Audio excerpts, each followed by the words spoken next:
ವೀಕ್ಷಕರ ವಿಶ್ವ ಜನಧ್ವನಿ ನ್ಯೂಸ್ಗೆ ಸ್ವಾಗತ. ತುಮಕೂರು ನಗರದ ಗುಬ್ಬೀರಿನ ಕಲಾಕ್ಷೇತ್ರದಲ್ಲಿ ಭಾನುವಾರದಂದು ಶ್ರೀ ರಾಮಾಂಜನೇಯ ಯುವ ಕಲಾ ಸಂಘದ ವತಿಯಿಂದ ಕುರುಕ್ಷೇತ್ರ ಅಥವಾ ಧರ್ಮರಾಜ್ಯ ಸ್ಥಾಪನೆ ಎಂಬ ಸುಂದರ ಪೌರಾಣಿಕ ನಾಟಕ ಸುದೀಪ್ ಟಿ.ಎಚ್. ಸಂಗೀತ ನಿರ್ದೇಶನದಲ್ಲಿ ಕಲಾವಿದರು ಆಕರ್ಷಣೀಯವಾಗಿ ಅಭಿನಯಿಸಿ ಪ್ರೇಕ್ಷಕರ ಗಮನ ಸೆಳೆದರು. ನಡೆದ ಕುರುಕ್ಷೇತ್ರ ನಾಟಕದಲ್ಲಿ ಮೊಟ್ಟ ಮೊದಲ ಬಾರಿಗೆ ದುರ್ಯೋಧನ ಪಾತ್ರದಲ್ಲಿ ಅಭಿನಯಿಸಿದ ಮಾದಿಗೊಂಡನಹಳ್ಳಿ ಗುಡ್ಡದ ರಂಗನಾಥ ಸ್ವಾಮಿ ದೇವಸ್ಥಾನದ ಟ್ರಸ್ಟಿ ಎಲ್.ಸಿ. ಮಂಜುನಾಥ್ ರವರು ಅತ್ಯುತ್ತಮವಾಗಿ ಅಭಿನಯಿಸಿ ಕಲಾಭಿಮಾನಿಗಳ ಮನಗೆ ಈ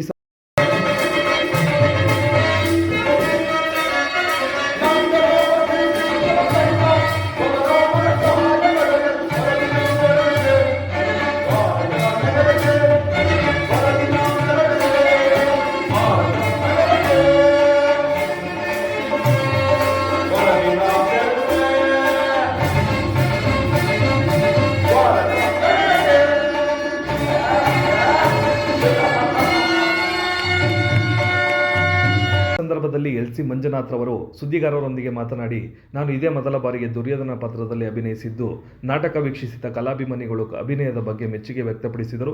ಇದರಿಂದಾಗಿ ನಾಟಕದ ಮೇಲೆ ಒಲವು ಹೆಚ್ಚಾಗಿದ್ದು, ಮುಂದಿನ ದಿನಗಳಲ್ಲಿ ವಿಭಿನ್ನ ಪಾತ್ರ ಅಭಿನಯಿಸುವ ಮೂಲಕ ಕಲಾರಂಗದಲ್ಲಿ ಮುಂದುವರಿಯುತ್ತೇನೆ. ನಾಟಕದಲ್ಲಿ ಅಭಿನಯಿಸಲಿಕ್ಕೆ ಕನ್ನಡ ಚಿತ್ರರಂಗದ ಕುರುಕ್ಷೇತ್ರ ಸಿನಿಮಾ ದುರ್ಯೋಧನ ಪಾತ್ರ ನನಗೆ ಸ್ಫೂರ್ತಿ ನೀಡಿದ್ದು, ಬಹಳ ದಿನಗಳ ಕನಸು ದುರ್ಯೋಧನ ಪಾತ್ರದಲ್ಲಿ ನಟಿಸಬೇಕೆಂಬ ಹಂಬಲವಿತ್ತು. ಇಂದು ನನಸಾಗಿದೆ ಎಂದು ತಿಳಿಸಿದರು.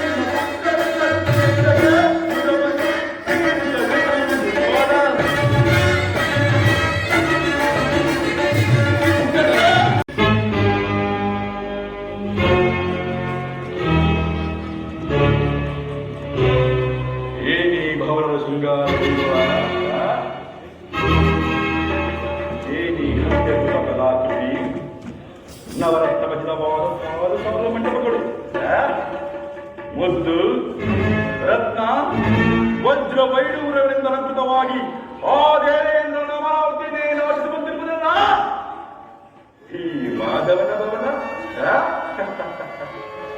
ಅಥವಾ ಸೃಷ್ಟಿಕರ್ತ ಬ್ರಹ್ಮನೇನಾದರೂ ತನ್ನ ಸೌಂದರ್ಯದ ಸೊಬಗನೆಲ್ಲ ಈ ದ್ವಾರಕಾನಗರದಲ್ಲಿ ಬಿಟ್ಟಿರುವುದನ್ನ ಹಬ್ಬ.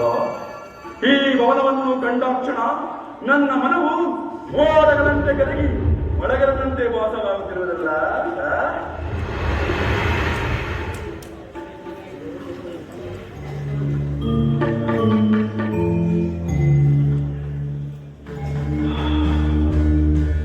ಸುಗಂಧ ಪರಿಮಳ, ಸುವಾಸನೆಯ ಪರಿಮಳ, ಜೀವಂತ ಸುಂದರಿಯಂತಿರುವ ಈ ಶಿಲಾಬಾಲಕಿಯರು ಬಡನೆಯೊಳ ಇರುವ ಈ ನಯನಗಳ ಸಂಪಿಗೆಯಂತಹ ನಾಸಿಕ, ಭಲೆ ಭಲೆ ತೊಂಡೆ ಹಣ್ಣಿನಂತಿರುವ ಈ ನುಡಿಗಳ ಬಳ್ಳಿಯಂತೆ ನಡುಗುವ ಈ ನಡುವ ಮಧುಚಂದ್ರನನ್ನೇ ನಾಚಿಸಿ ಬಿಡುವಂತಹ ಮಂದಹಾಸ, ಇವರ ಭಾವಭಂಗಿಯ ಜೋಡಿ ಓರೆ ನೋಟವ ಬೀರಿ ಸುಪ್ತ ಶರೀರವನ್ನೇ ಬಡಿದಪ್ಪಿಸಿ ನಾನೇ ಬೆತ್ತನೆ ತೋರುವ ಈ ಮೌನಾಂಗನೆಯ ಕಡಗಟ್ಟಿನ ಮುಡಿನೋಟದ ವೈಖರಿ ಅಪ್ಪ, ಇವನು ಸ್ವಾರ್ಥಪ್ಪಲಿ ತಪ್ಪಿಸುತ್ತಾರೆ ಬಿಡಲೇ.